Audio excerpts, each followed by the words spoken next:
Olá, tudo bem com você? Hoje vamos analisar o capítulo 11 do livro do profeta Daniel. Aqui nós vemos uma enxurrada de detalhes históricos que mais uma vez nos mostram que as profecias bíblicas são exatas e infalíveis. Aqui vemos os reis do sul, os Ptolomeus, o Egito, também os reis do norte, os Seleucidas. Verso 2 vemos 4 reis, Cambises, Esmerdes, Dario I, Xerxes ou Assuero. No verso 2 lemos que agitará a todos contra o reino da Grécia. Xerxes gastou 4 anos formando um exército contra os gregos. Foi derrotado. Verso 3, depois se levantará um rei valente. Aqui faz menção a Alexandre o Grande, que conquistou a Pérsia. O verso 4 diz, será quebrado e será repartido para os 4 ventos do céu. Não passará a sua posteridade. Alexandre de fato morreu com 32 anos, seu bebê foi morto, e o reino dividido entre 4 generais. E aqui nós vemos o cumprimento profético, também como já vimos lá nos capítulos 7 e 8 do mesmo livro Daniel. Um paralelismo aqui. O verso 5 diz que um de seus príncipes, ou seja, Seleuco I, Nicator, havia ficado com a região leste do Império de Alexandre, mas foi expulso. Foi abrigado no Egito e recebeu a ajuda de Ptolomeu I Sóter para montar um exército. Seleuco afastou Lisímaco da Síria e da Ásia Menor, tornando-se o rei do norte. Verso 6, conspirações palacianas, reveladas 300 anos antes de acontecerem. Isso é a profecia bíblica, precisão, exatidão.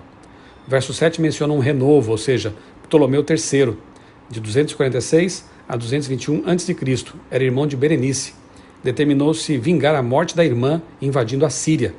Verso 9, rei do norte agora, Seleuco II Calínico, tentou vingar-se do Egito em 242 a.C., mas foi derrotado. Verso 11, o anjo Gabriel vai fortalecer Dario. Esse é o ministério dos anjos. Rei do sul, Ptolomeu IV Epifânio derrotou Antíoco III na batalha de Ráfia em 217 a.C. Verso 13, o rei do norte voltará. A revanche de Antíoco III, aqui anunciada. 14, rei do sul, Ptolomeu V, de 203 a 181 a.C.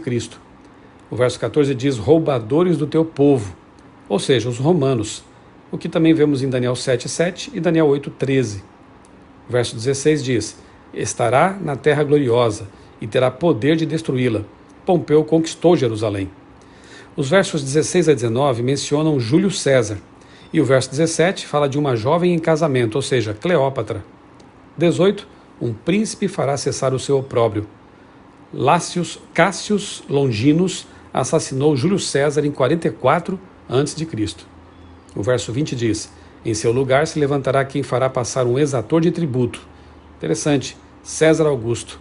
E está lá em Lucas capítulo 2, verso 1.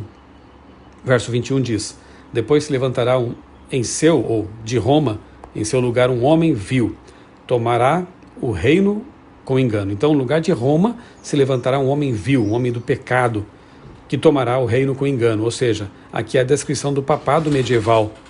Verso 22 fala do príncipe da aliança, ou seja, Jesus Cristo. É no contexto do Império Romano e depois também da perseguição e da usurpação do ministério sumo sacerdotal de Cristo que o príncipe aparece aqui na profecia. Versos 25 a 30, a descrição das cruzadas. Foram 7 as cruzadas, iniciadas pelo Papa Urbano II, 1095 a 1250. Verso 25, rei do sul. Os muçulmanos que controlavam Jerusalém eram capitaneados pelos sultões do Egito. Verso 27 diz, a uma mesma mesa falarão uma mentira, as deslealdades entre aliados, entre aspas, cristãos e islâmicos. O verso 28 diz, voltará à sua terra com grande riqueza. Com as cruzadas, o comércio entre Europa e Oriente foi grandemente estimulado. Versos 28 e 30, contra a Santa Aliança, ou seja, o Tamide, o ministério de Cristo no santuário celestial. 29, não será na última vez como foi na primeira, ou seja, a 7ª cruzada foi um fracasso. Luís IX foi preso no Cairo. Verso 30, navios de Quitim.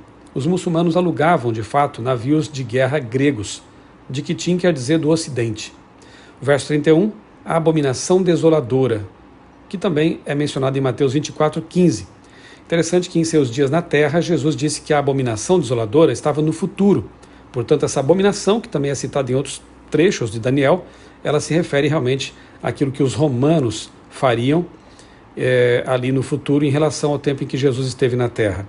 Verso 33, descrição do povo de Deus, valdenses, lollardos, luteranos, anabatistas, huguenotes. 36 ainda menciona este rei, ou seja, o papado medieval. 38, Deus das fortalezas. O papado contratou exércitos para alcançar fins políticos. Exemplo disso, Júlio II. O verso 40 diz, no tempo do fim. E a profecia avança. Verso 41, Edom, Moabe e Amon, ou seja, descendentes de Esaú. Seria esse o Islã? 45, virá o seu fim. Rei do norte, igual a chifre pequeno. Isso também encontramos em Daniel 7:11 e verso 26. Verso 45 ainda, uma metáfora para o templo de Jerusalém, que representa o celestial. Armará as tendas, ou seja, usurpação do ministério de Cristo. Realmente um capítulo de tirar o fôlego com tantas informações, e fica aqui mais uma vez a certeza de que a palavra de Deus é infalível, de que só Deus conhece o futuro e de que no futuro distante, em relação aqui às profecias mais próximo para nós, a esperança ela se concretiza. Jesus voltará. Eu sou o pastor Michelson Borges, desejo a você um dia muito feliz e abençoado na companhia de Jesus.